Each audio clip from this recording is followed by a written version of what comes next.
understand, but those public comments will be given during the board meeting. We will move right into the review of the agenda at this time. We will review the agenda items to give board members an opportunity to ask questions and make comments. We will need an executive session to discuss personnel, so keep that in mind, would you please? Board members, do you have questions or comments about the agenda at this time? Hearing none. Madam Chair, Yes. if you will, we would like to ask that item 4D be removed from the agenda. 4D? 4D. I'm sorry, D D as in David? D as in David. Thank you kindly. There was some, in addition to that, there was some discussion around 4B in regards to the HVAC Phase 2 upgrades. Yes.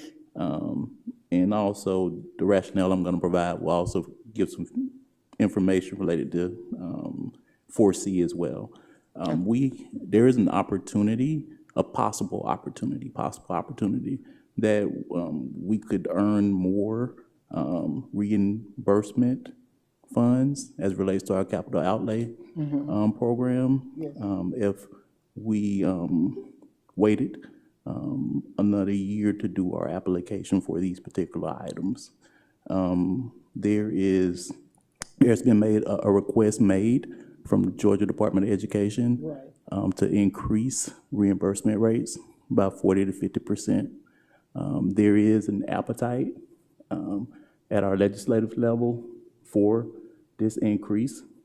It has not been approved at this time just yet. It would have to be approved by the legislative body and also signed off by the governor. So at this time, nothing has been approved, but we do not want to miss out on an opportunity to earn more as relates to our capital outlay funding. And that potential funding would be 1.4, and this is estimate around 1.4 for the HVAC units, million. And for the Westover High School, 3.7 mil in addition to.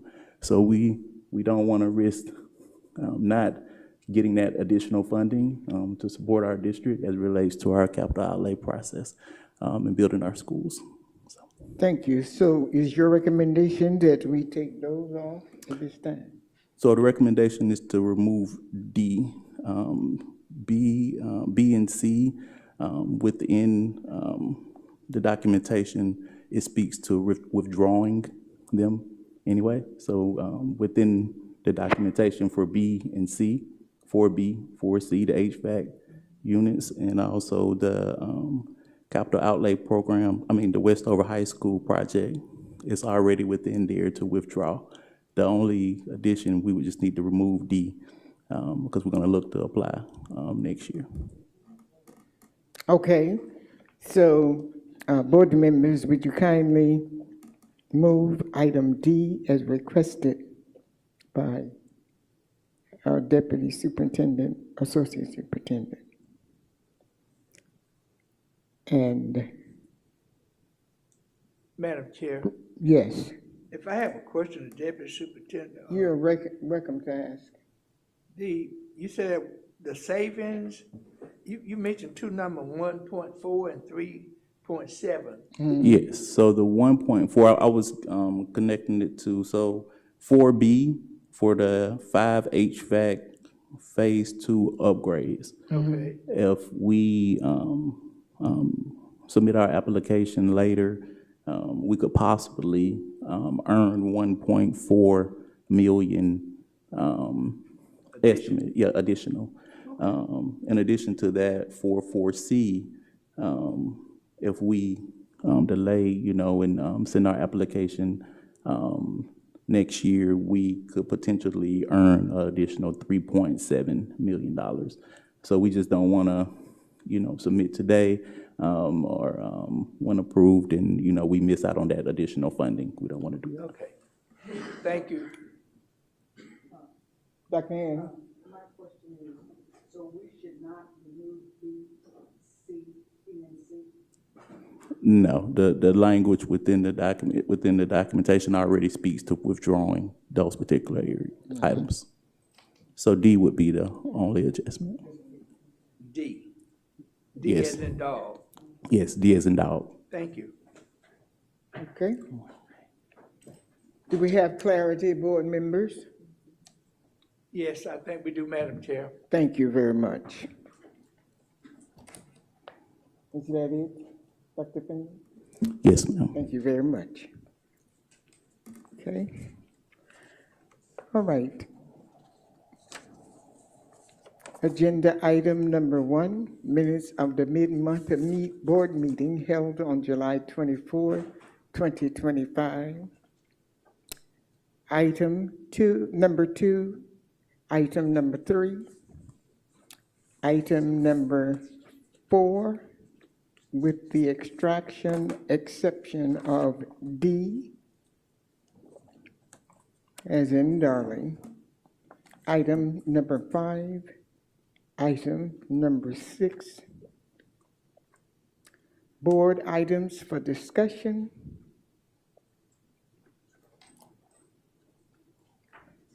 please be aware that we are requesting to amend the agenda to include the recommendation for the board's consideration to adopt a resolution honoring the late Dr. John W. Colbreth, Jr.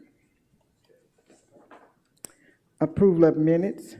1, consideration of the approval of minutes from the mid-month board meeting held on July 24th, 2025. Approval of the items. 2, consideration and recommendation for employment of personnel. 3, consideration of recommendation for release of personnel. 4, A, B, C, and E, consideration of recommendation to approve from the Building and Grounds Committee, those identified items. Number 5, consideration of recommendation to approve USB-C student headphones. Number 6, consideration and recommendation to approve funding request. Number 7, committee reports. 8, board items discussion, superintendent's report. 9, executive session. 10, recommendation for consideration to adopt resolution honoring Dr. John W. Colbreth, Jr.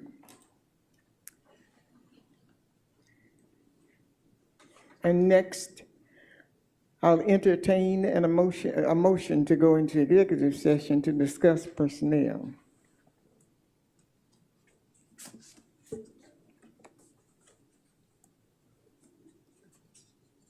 We need an executive session. May I have a motion?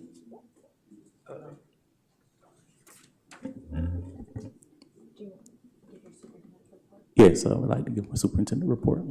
Okay, do we have the superintendent's report ready? Yes, Thank yes, you, Madam sir. Chair. Well, you may give it at this time, and we'll wait for the executive session. Thank you so much.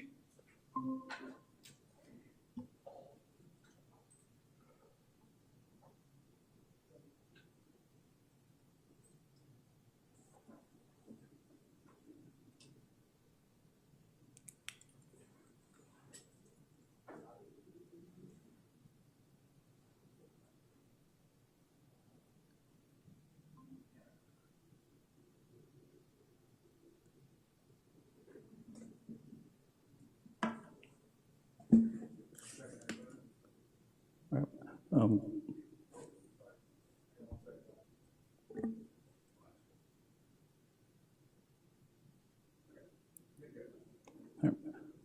Good evening again,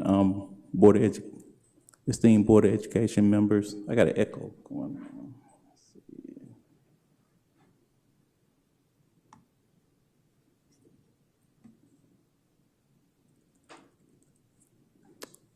Good evening, esteemed Board of Education members, Superintendent, Mr. Dyer, community, district and school staff, families and students and friends.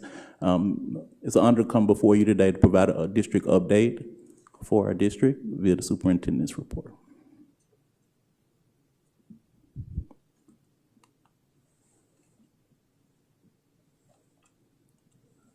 All right, topics of discussion, update with the strategic plan, our policy revision update, federal funds update, Promise Scholarship Act, celebrations, announcements, executive session. As I always, start with our vision.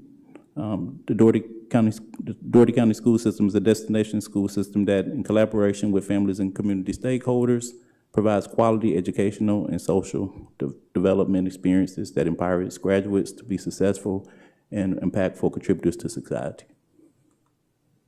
Our mission statement: Dougherty County School System meets the academic and non-academic needs of its students with rigorous and relevant educational experiences that equip them to succeed in life.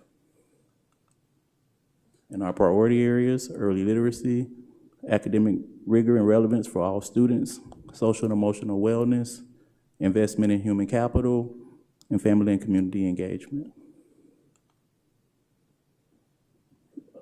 This is an update regarding our strategic planning process. At this point, our priority owners, have been working with small groups, identifying our strategic initiatives and our action items. In the near future, we're gonna be having a Stern Committee meeting to provide updates to the Stern Committee around where we are as it relates to our strategic plan. We look to come to the Board of Education to present and look to hopefully have it adopted, if approved. We're looking to do that August 28, 2025. Now we're gonna give an update related to our GMAS scores from spring 25. So this chart on the left is the state data that's proficient and above, so a proficient learner and above. And to the right is our district, DCSS, proficient learner and above. Within the chart, you'll see to the left, change, and you can see below that, it says increase, stayed the same, or decrease. So I'm gonna walk you through a comparison between the state versus DCSS. And we'll start with increase. So increase within the grade and in the course combined, the state increased in 12 areas. DCSS, as it relates to end of grade and end of course combined, improved in 11 areas. All right. The next column, meaning stayed the same, no increase, stayed the same. For the state, we had had one increase combined. That stayed the same. I'm sorry. And for DCSS was two areas that remained the same. As it relates to decrease, the state had 7 combined that remained the same, and DCSS had 6 areas that remained the same. This is a more detailed breakdown as it relates to grade level.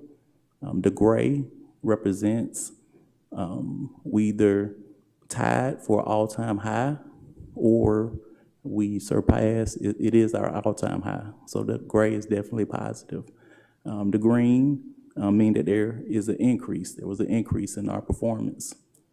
And the red means that that's our area of opportunity. We had a decrease in those particular areas. So you'll see for ELA, 3rd grade, tied for all-time high. For 4th grade, tied with 2019, and I want to context around that. 2019 is before the pandemic, so we're always looking at before the pandemic versus where we are now as it relates to recovery. As you can see in ELA, from 5th through 8th grade, there's area of opportunity there. We fell behind a little bit there, and we're working to improve in those areas. For ELA, American Literature, 8th grade Social Studies, and U.S. History, those areas increased. If you go to the right, you'll see math performance and science performance. For 3rd through 8th grade, there was increase across the board, with 5th grade being higher than 2019, which was before COVID. In addition to that, 6th grade had an all-time high, higher than 2019, and the same for 8th grade math, all-time high, higher than 2019. Areas of opportunity, you can see algebra and biology for science. For 5th grade and 8th grade science, all-time high with 5th grade, higher than 2019 COVID, and the same for 8th grade, higher than 2019 before COVID.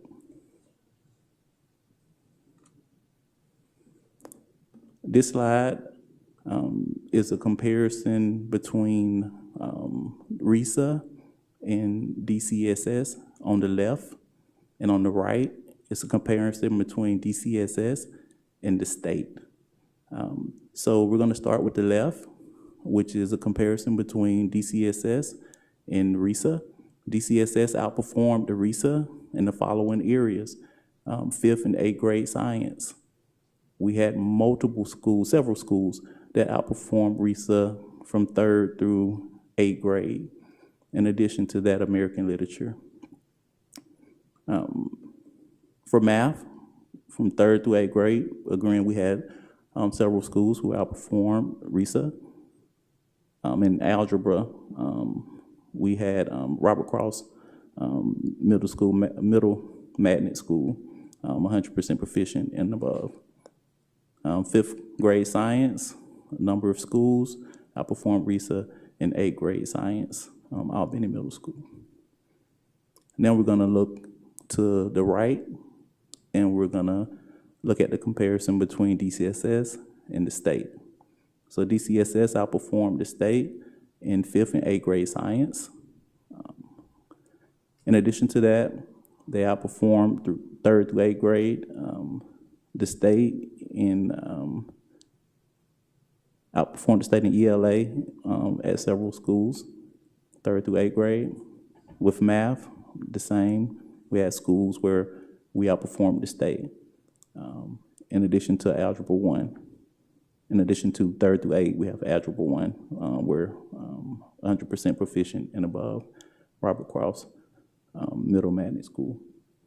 5th grade science, we had several schools that outperformed the state. And 8th grade science, Albany Middle School.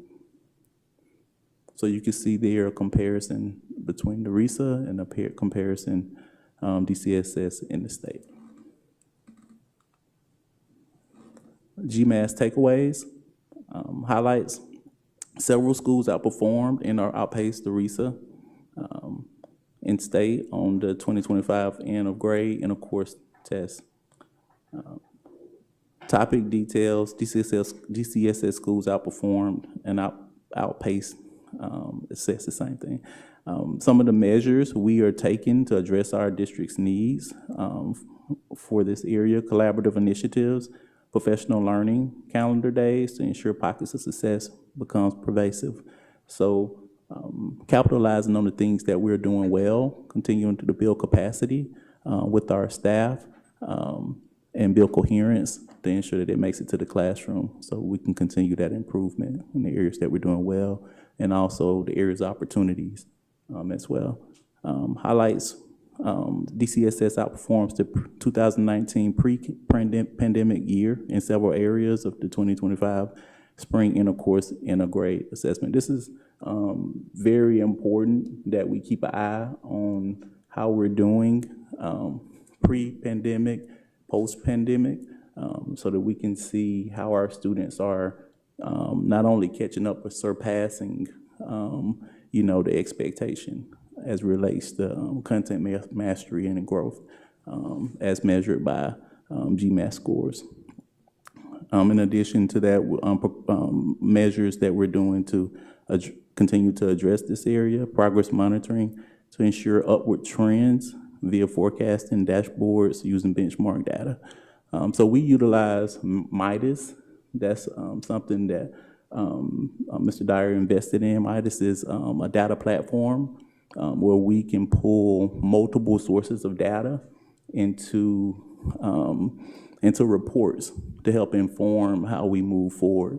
It's one thing to have 1 million data sources, but they're all separate and you know, have their own way to give information. It creates an overwhelming experience sometimes for leaders and teachers. I have all these numbers, well, what do I do with it? So we want to make sure that the data that we have, we can be impactful with it. So Midas will help us with that. In addition to that, Mr. Dyer invested in Glimpse, which is a platform which provides monitoring that lets us know if a particular investment, if we invest in a resource to help students, if it's actually giving the return on investment.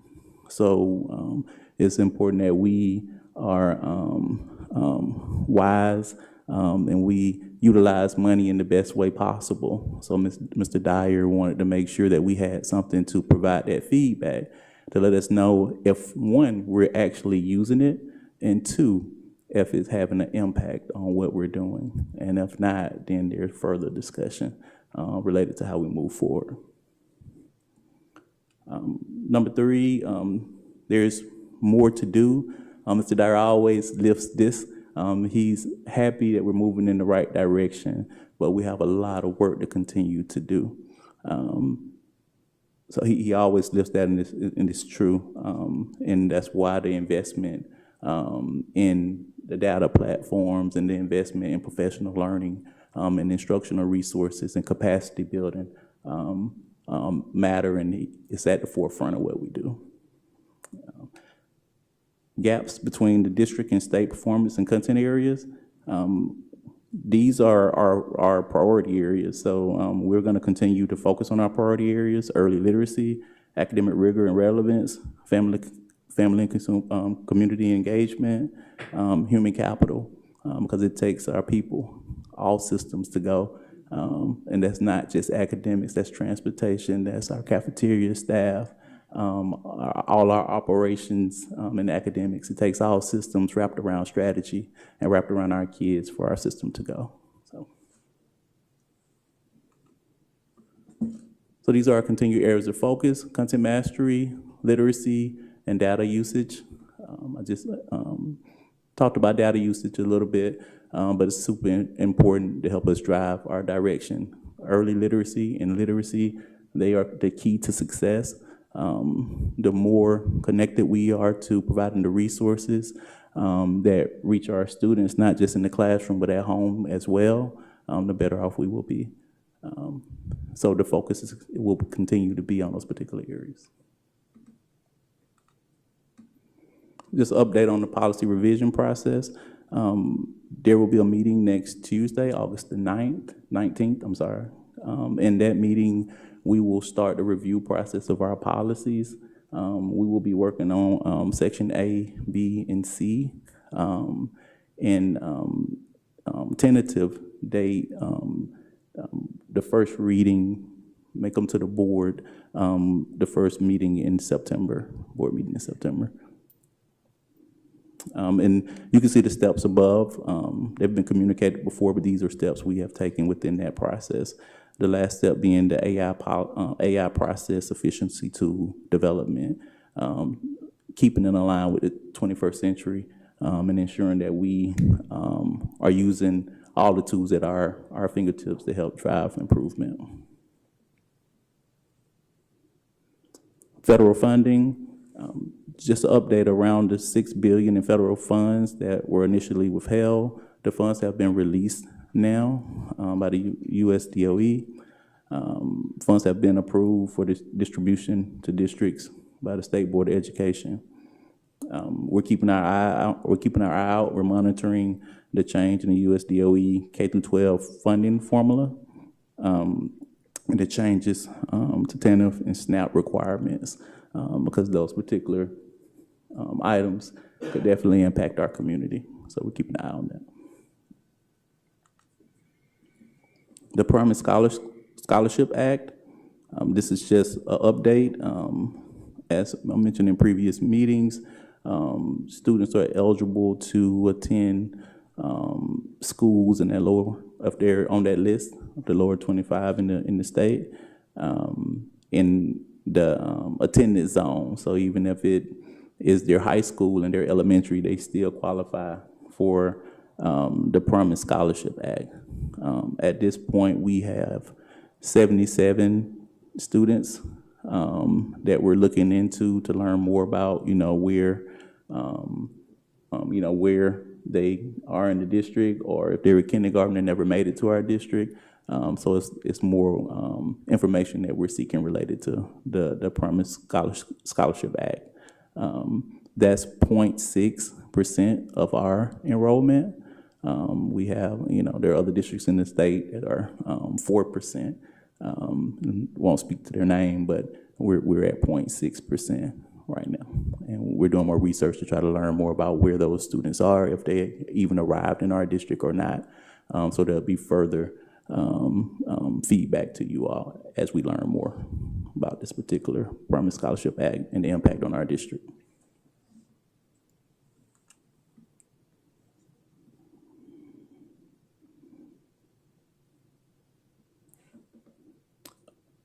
So the Promise Scholarship Act, as Mr. Dyer has mentioned before, of that list, 87% of the schools on that list have 50% or more students in poverty, meaning they receive free or reduced lunch.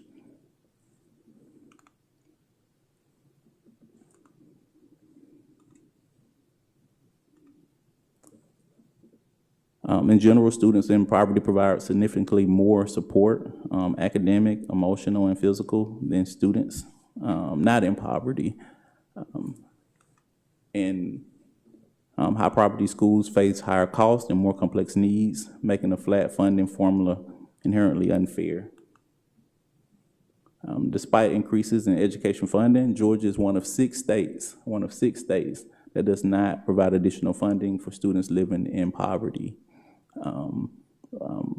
Mr. Dyer and we as a district are advocating for poverty funding, not just for our students, for students of the state of Georgia, because it's needed.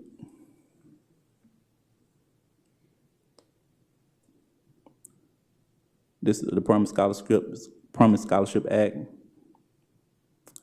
Georgia Education Opportunity Act to add a 19th program to the QBE for students living in poverty.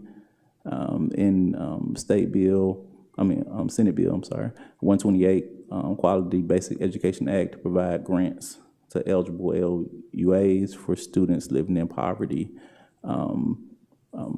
Both of these bills were supported by our senator in our House of Representatives, Representative Gerald Green and Senator Freddie Powell Sims. They sponsored these bills in support of more funding for students in poverty. So we just want to continue to thank them publicly for their advocacy and support. Again, not just for our students here, but the students in the state of Georgia.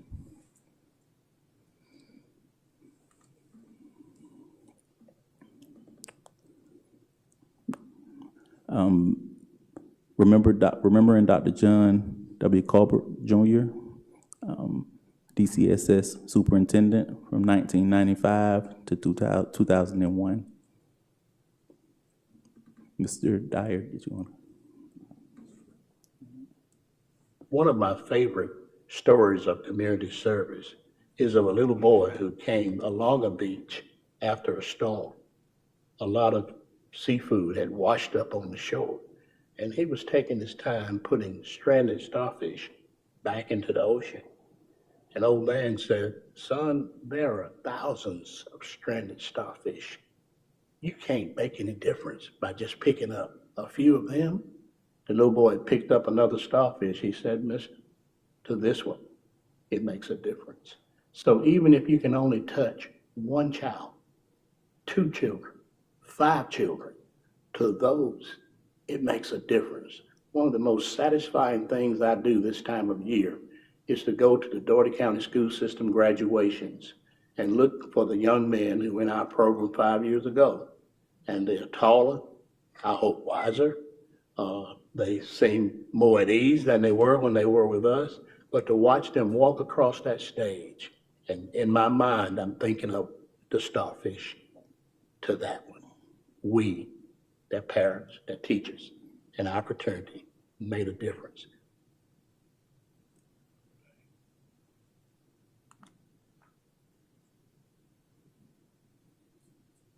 One of my favorite The celebration of life will be held Tuesday, August the 12th, 2025 at noon at 2nd Mount Zion Baptist Church, 1010 Old Pretoria Road.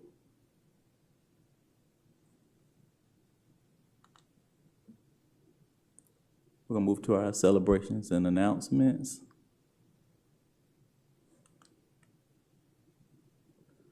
So back to school convocation, we had Dr. Old come and give us some positive words before we moved into the school year.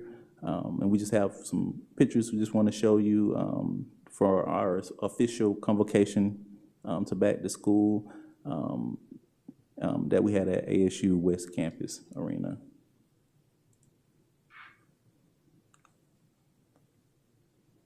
And this is Dr. Old and Mr. Dyer. As you can tell, Mr. Dyer, he takes every opportunity to recruit and retain. His outfit is connected to connecting with our youth, our youth. He said, if I came in with the tie on, I probably won't connect to the younger people, But I learned from that, just like every opportunity, you're using it to retain, recruit, and not just see today, but see into tomorrow. Pictures of our lovely staff.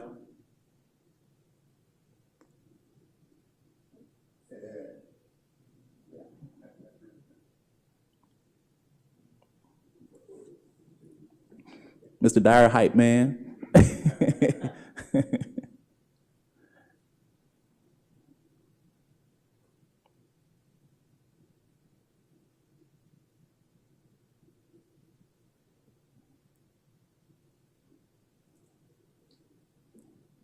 Lovely board. This right here, moving on to our open house last week. Our staff are at the building. They did an amazing job of preparing and getting ready to open up the doors to families.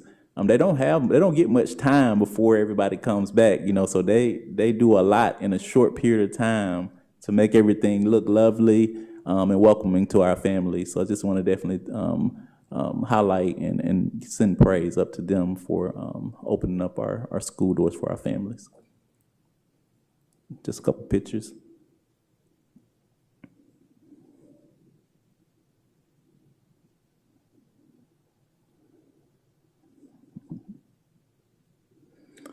First day of school was on Friday, August the 1st. And we welcome back our beautiful kids to the learning environment. I just want to show you a few pictures.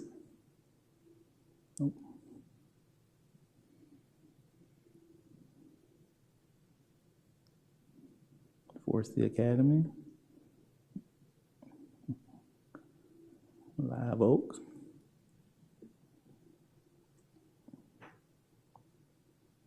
We have some pictures from our summer graduation. Huge accomplishment. It doesn't matter where you start, it matters where you finish. And I'm so proud of our students.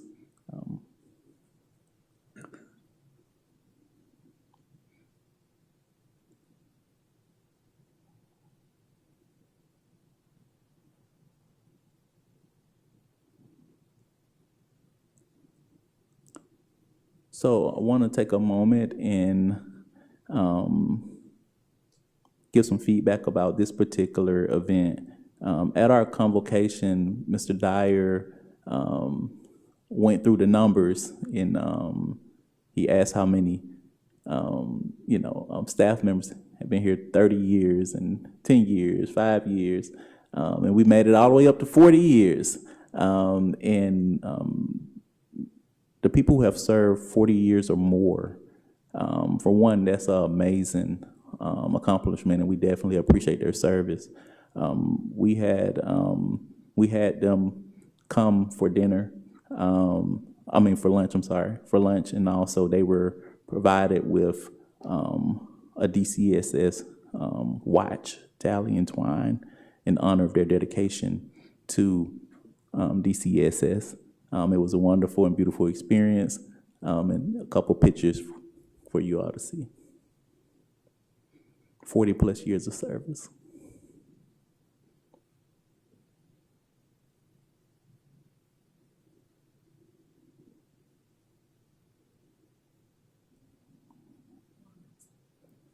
Amazing.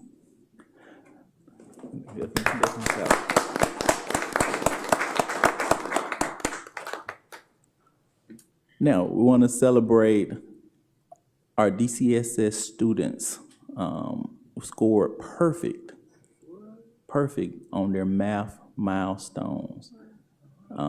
These students are from Robert Cross Middle Magnet School, Athena Garvey, Aber Nahar, Drew Bryant, Cameron Baker, Kelvin Gonzalez, Michael Moores, and Jaden Harris.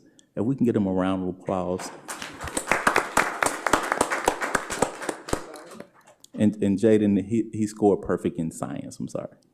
All right. That concludes the superintendent's report. Madam Chair. Madam Chair, Yes. I do have one question, and I guess I should have brought it up at that point in time, if I may address. You may. Our deputy. When you mentioned the Midas and the Glimpse data platform programs, who has access to that? Is that per building or just the staff? And, Yeah, so with that particular platform, definitely our school leaders and district leaders have access to that particular platform. And the goal is to, to build out their own platform, because different schools need different things. And different schools may use different resources at time to meet students where they are. Because we know every student is different and every situation is different. But to access school level and district level. so are there benchmarks in place? How often do they actually access this information? Yeah, so their goals would live in their school improvement plan, Okay. which is in alignment with the district improvement, the strategic plan. So they would put their goals in their strategic plan, which they do that planning before the end of the school year prior, from the data that they receive. And also they're gonna have real-time data now because we're doing our screeners and our diagnostic testing now as we speak. Windows are opening for that so that they can have real-time today data, because a lot happens over the summer. Also, you have transient students who may not have been in DCSS last year that come. So we want to make sure we know exactly where they are so that we can respond to the needs and build on their strengths as well. So to answer your question around the goal piece, it's within the school improvement plans. Madam Chair, Yes. I have several questions You may ask. directed to our presider. The after-school program, it was my understanding that the funds were cut and we would not have after-school program. Were those funds reinstated, and are we gonna be able to have an after-school program? So the 21st Century Grant, which are federal funds, they have been released. As it relates to extended day programming, we are collaborating with a community partner for that. which is City of Albany as relates to extended day programming. And that is an adjustment from last year to this year. But we are offering opportunities that in partnership. Yeah. Yes, yes, Okay, yes, yes. that's good. My next question is our enrollment. I know we're just in the, second week. So do we have any estimate? Are we averaging below or above last year? How is our enrollment? That's what my question is.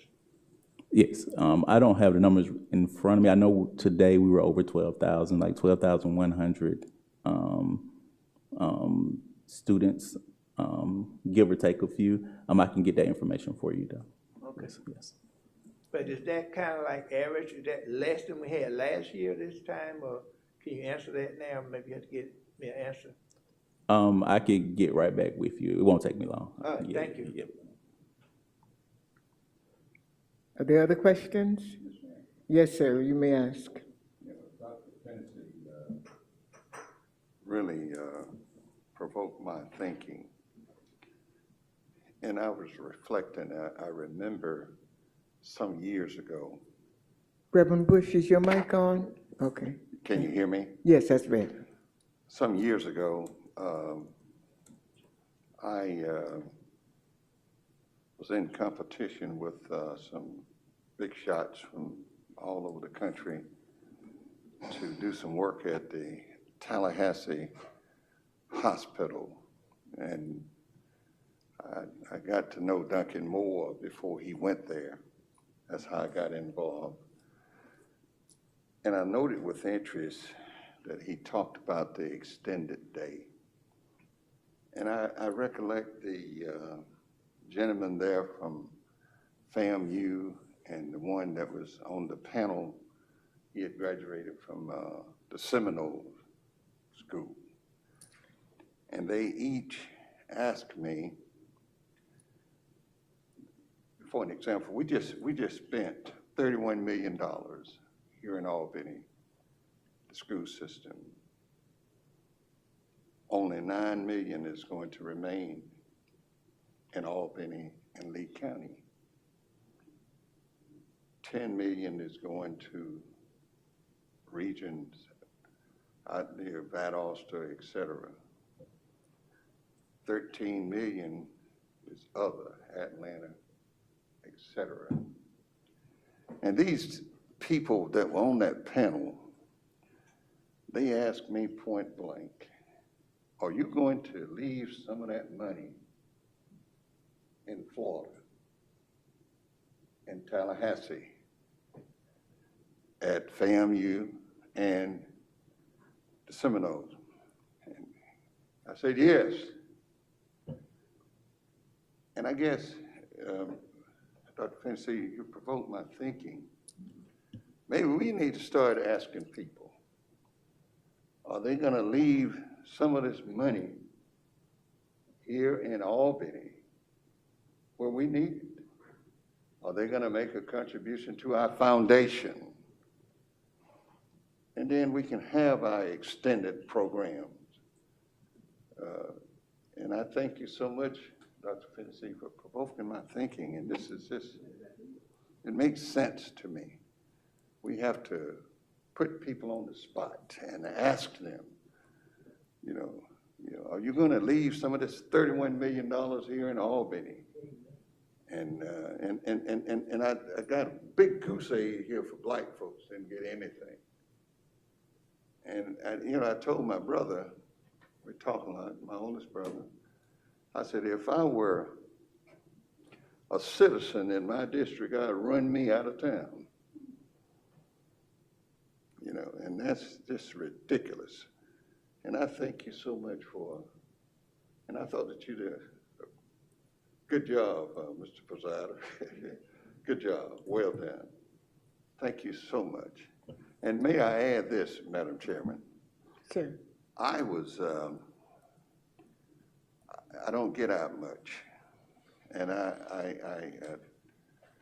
I always try to select a school to attend for open house. And with Mr. Dyer's permission, I met with the, I'm rambling now, I met with the new director of our facilities, and I was impressed. And also, I was impressed with the Albany Middle School. Just, I mean, it reminded me of Fort Benning when I was in basic training. The floor was just shining, man, I tell you, it was just. And by the way, when Lyndon Baines Johnson was in office, I was able to get a job with the neighborhood people, whatever the program he had. I was a janitor. I have a love in my heart for janitors, the underpaid janitors. And I also went over to Miss Robinson's school at Magnolia. The floor was just, I mean, it was just like the one over at Albany Middle School. Just, man, those janitors, they do a good job. And the Albany High School where Dr. Chun is, Mr. Gully knows God, you know, and they shouldn't have to go through all of this mess, you know, being talked down to by staff. They shouldn't go through that.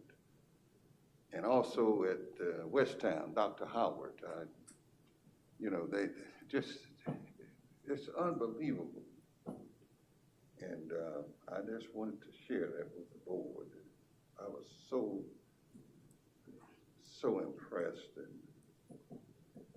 and we just gotta find a way, and I think I know a way of getting more people to attend our schools, to come inside our schools.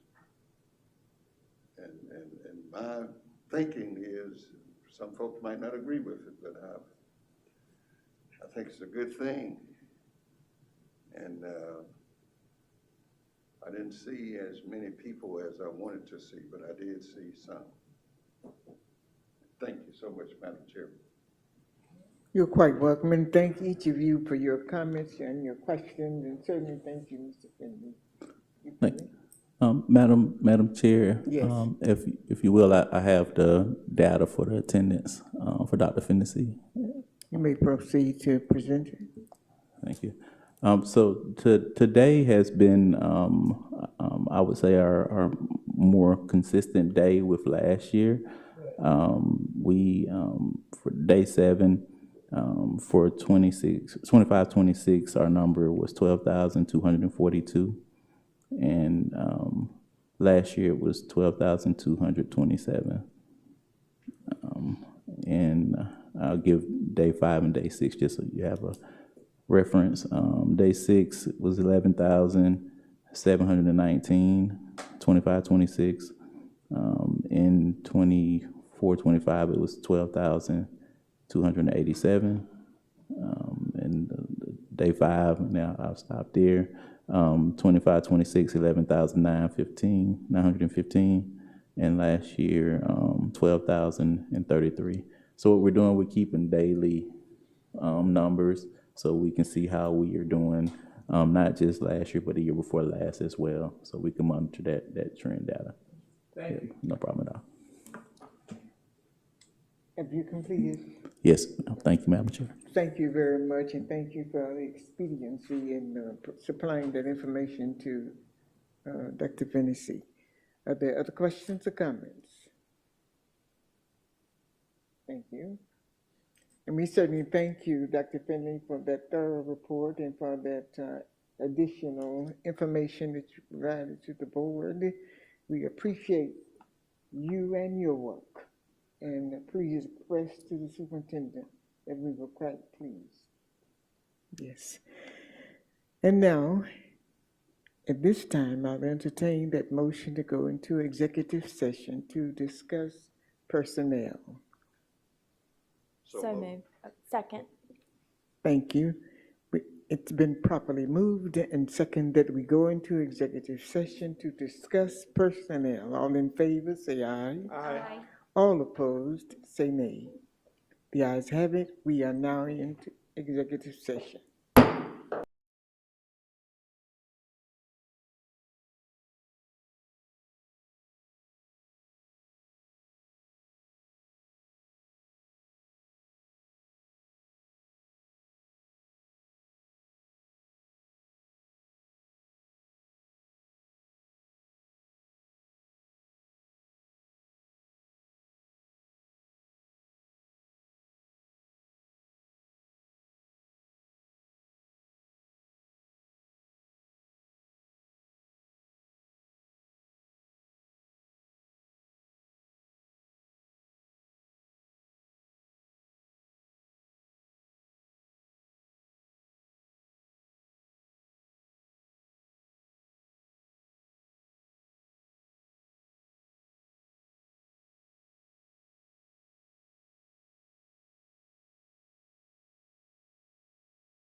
to all of public attendance at our regular board meeting, and thank you, board, for being here as well.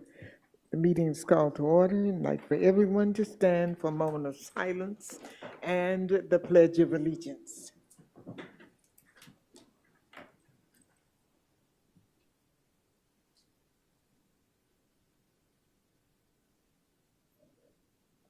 I pledge allegiance to the flag of the United States of America and to the republic for which it stands, one nation, under God, indivisible, with liberty and justice for all.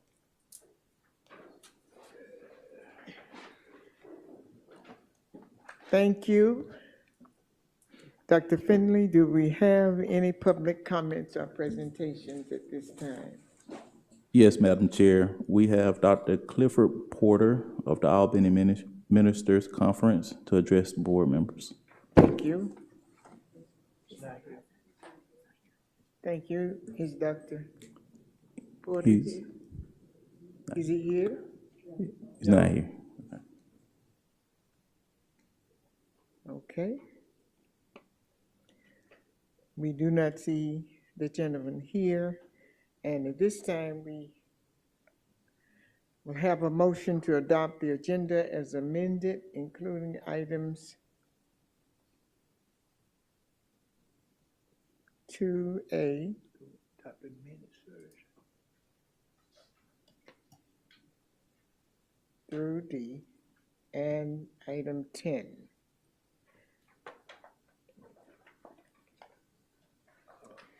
So moved. Okay, there's a motion and second to adopt the agenda as amended. All in favor, say aye. Aye. All opposed is nay. The motion passes. The agenda is adopted. Do we have any changes to the minutes of the board meeting held on July 24, 2025? Any changes? No changes. Thank you. If not, I'll entertain a motion to approve the minutes. So moved. Thank you. It's been properly moved and second to approve the minutes. All in favor, say aye. Aye. Aye. Opposers, say nay. The motion passes. The minutes are approved.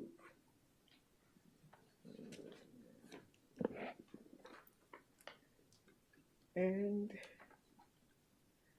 I'll entertain a motion to approve a consent agenda, items 2 through 6, excluding 4D,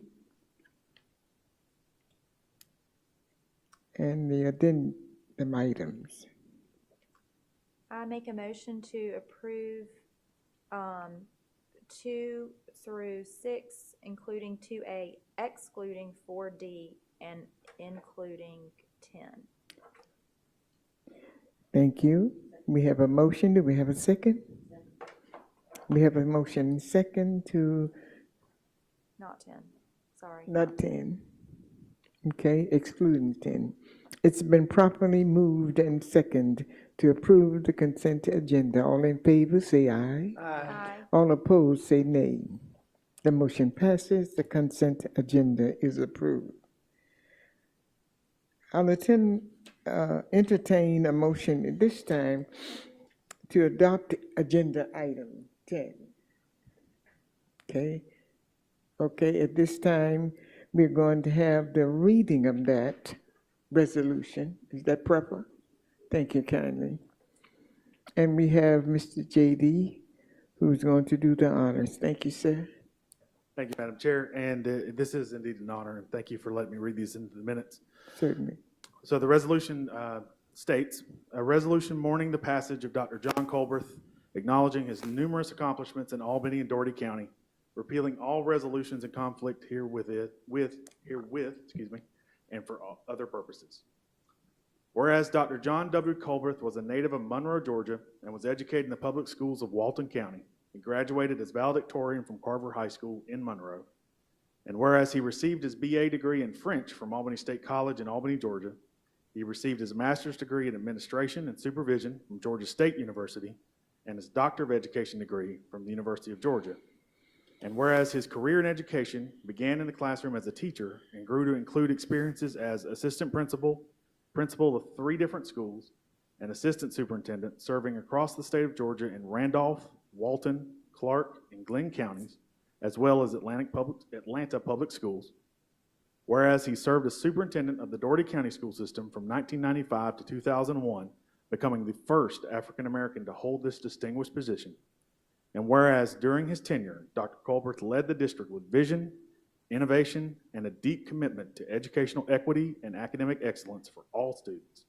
And whereas under his leadership, the Dougherty County School System saw significant advancements in student achievement, professional development opportunities for educators, and community engagement initiatives that help bridge schools and families. And whereas on the state level, Dr. Colbert served on the governor's Closing the Achievement Gap Commission, the Implementation Task Force, and the African American Male Initiative with the Georgia Board of Regents. He spent 6 years as a member of the Georgia Professional Standards Commission, the last 3 as chairman. Whereas Dr. Colbert was known not only for his professionalism and educational leadership, but also for his unwavering compassion for people, his tireless advocacy for students, and his dedication to uplifting the community through service to mankind. And whereas during his tenure, he was named Administrator of the Year by the Georgia Association of Education Office Personnel, School and Community Leader of the Year by the Georgia Public Relations Association, and Man of the Year by the local March of Dimes. And whereas he also was named a recipient of the University Council for Educational Administration, UCEA Excellence in Educational Leadership Award, and the Georgia Association of Educational Leaders, Gale, awarded him the H.M. Fulbright Distinguished Service Award in 2007. And whereas even beyond his years of formal leadership, Dr. Colbert remained a steadfast supporter of education and a guiding light in the Albany community, always encouraging excellence, integrity, and service. And whereas Dr. Colbert was initiated into Delta Delta chapter of Alpha Phi Alpha Fraternity, Inc. at Albany State in 1966, and proudly served Gamma Omicron Lambda chapter in Albany, where he was named Man of the Year for 2007 and 2011. He recently received the Guiding Light Award from the Delta Delta alumni of Alpha Phi Alpha Fraternity, Inc. And whereas he chaired the Alpha Phi Alpha Go to High School, Go to College mentoring program, where he positively impacted the lives of hundreds of DCSS students. And whereas Dr. Colbert served his alma mater in various capacities, including the Albany State University National Alumni Association and ASU Foundation Board, retiring as the Dean of College of Education at Albany State University. And whereas Dr. Colbert was inducted into the Albany State University Alumni Hall of Fame in 2005, 2022, he was awarded the Lifetime Achievement Award by Albany State University. And whereas Dr. Colbert was an active leader and supporter of a wide array of philanthropic and service-oriented organizations, including the Boys and Girls Club of Albany, United Way of Southwest Georgia, Phoebe Putney Memorial Hospital, where he served as chair, the Salvation Army, the 2007 chairman of the Albany Chamber of Commerce, and whereas he was a 2007 graduate of Leadership Albany, a 2009 recipient of the Ed Freeman Outstanding Leadership Award, and he was a 2018 recipient of the Lifetime Service Award by the Albany Area Chamber of Commerce. And whereas in May 2025, he humbly agreed to be the recipient of the first DCSS Legacy of Leadership Award to be given to a DCSS retiree who has made a significant contribution to our community since their retirement, and graciously approved a request to name the Legacy of Leadership Award in his honor. And whereas Dr. Colbert leaves behind an indelible mark on the hearts and minds of all who had the honor to know and work alongside him. His influence shaped generations of students, educators, and leaders, and his legacy will continue to inspire for years to come.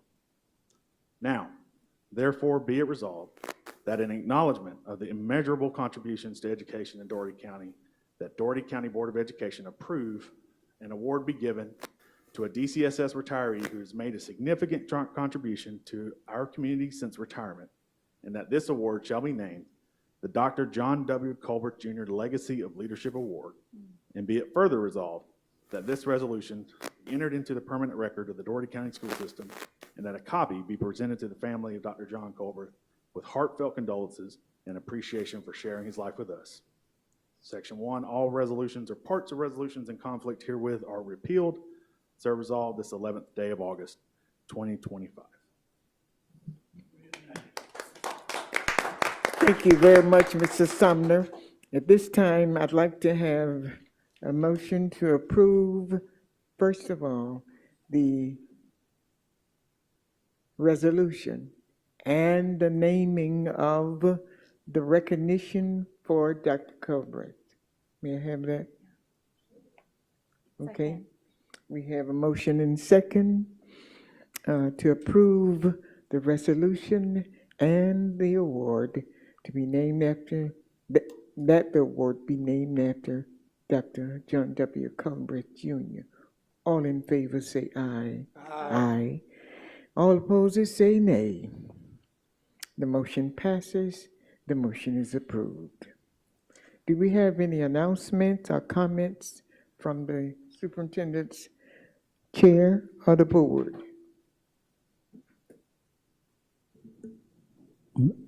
No, Madam Chair. Thank you. Board members, any announcements? Do we have any other business to address before this board? If not, I'll now entertain a motion to adjourn the meeting. So moved. Thank you. Second. Oh, Thank you. We do have a motion and second that this meeting be adjourned. And at this time, I'd like to ask that all in favor say aye. Aye. All opposed say nay. The motion is passed and we are adjourned.